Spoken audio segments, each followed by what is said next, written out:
What happens when thousands of university students return to campus after a month of nationwide unrest that left more than 3,000 people officially dead and possibly over 7,000 according to independent monitors?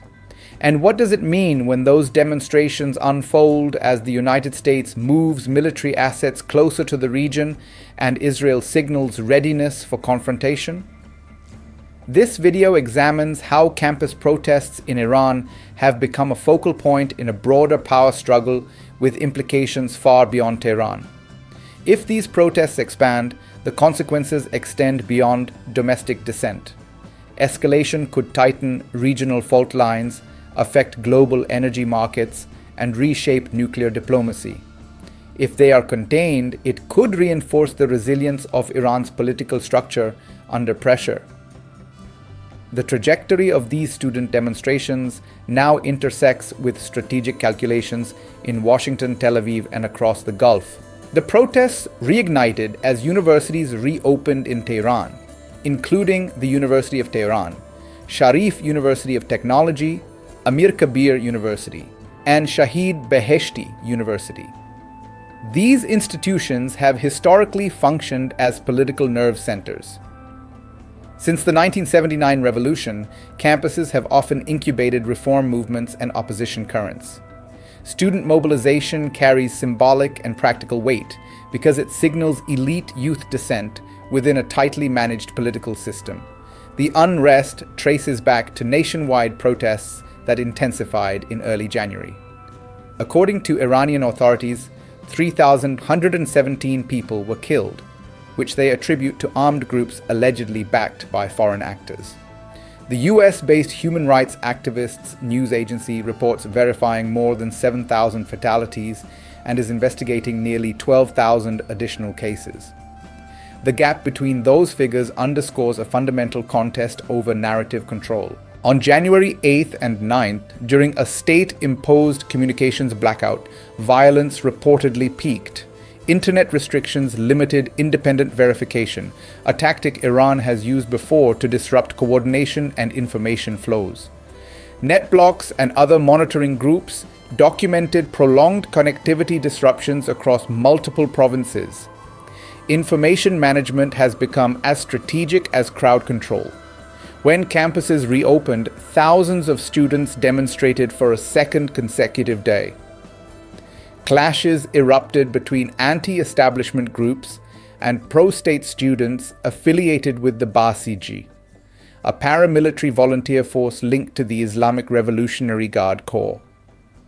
Security forces maintained a heavy presence outside major entrances, and footage circulated online showing confrontations inside university grounds, including at Ferdowsi University of Mashhad in northeastern Iran. State media presented one version of events highlighting pro-government rallies that included symbolic acts such as burning American and Israeli flags and commemorating what authorities describe as victims of foreign-backed unrest.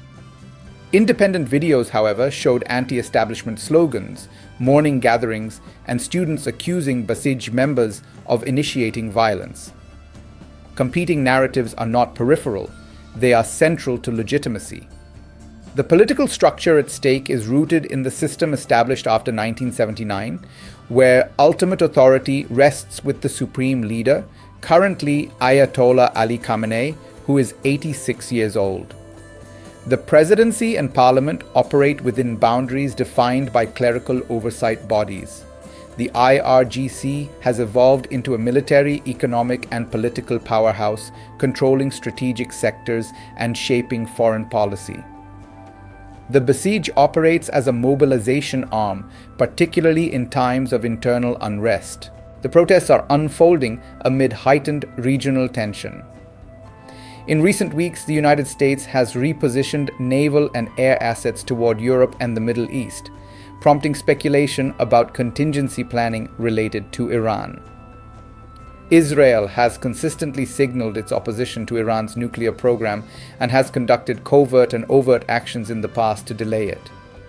Iran, for its part, maintains that it is prepared for confrontation while continuing uranium enrichment activities that have reduced breakout timelines compared to pre-2018 levels. Energy markets are watching closely. Iran sits near the Strait of Hormuz, a choke point through which roughly a fifth of global oil trade passes. Any disruption, whether from miscalculation or deliberate escalation, could move prices sharply. Even absent direct conflict, perceived instability raises insurance premiums and freight costs. Inside the country, arrests have numbered in the tens of thousands, including students and schoolchildren. Authorities have not released comprehensive figures, but human rights organizations describe widespread detentions. Mourning ceremonies marking 40 days since deaths in January have become secondary protest moments, blending cultural ritual with political signaling.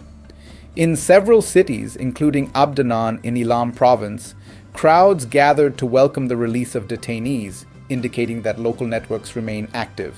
What if the student movement scales beyond campuses and converges with labor groups, ethnic minorities, and professional associations? Iran has a population of roughly 88 million, with a median age in the early 30s. A coordinated cross-sector movement could strain security capacity and force policy concessions, potentially reopening negotiations on social restrictions or political reforms. Such a scenario might also recalibrate Iran's external posture, as leadership seeks sanctions relief to stabilize the economy. Alternatively, what if the state consolidates control through selective repression, legal proceedings, and continued digital restrictions? The IRGC's organizational depth and economic reach provide tools for containment. A successful clampdown could deter large-scale mobilization in the short term, but it may deepen long-term distrust among educated youth, accelerating brain drain and capital flight. Iran already faces currency volatility, and sanctions-constrained growth. Sustained instability compounds those pressures. The international dimension complicates both scenarios. Western governments face a balancing act between supporting human rights advocacy and avoiding actions that Iranian authorities frame as external interference. Sanctions architecture, already extensive, leaves limited incremental leverage without broad multilateral alignment. Meanwhile, regional actors calculate how internal unrest might affect Iran's posture in Iraq, Syria, Lebanon, and Yemen, where it supports allied groups. There is also a succession variable. With the supreme leader in advanced age, questions about continuity circulate quietly among analysts. Political transitions in centralized systems can introduce uncertainty even without mass protests. When domestic dissent intersects with elite maneuvering, outcomes become harder to forecast. The present moment is therefore not solely about campus demonstrations. It is about whether institutional authority, security capacity, economic resilience, and narrative control can absorb another wave of dissent under external pressure. It is about whether geopolitical rivalry amplifies internal fractures or incentivizes restraint.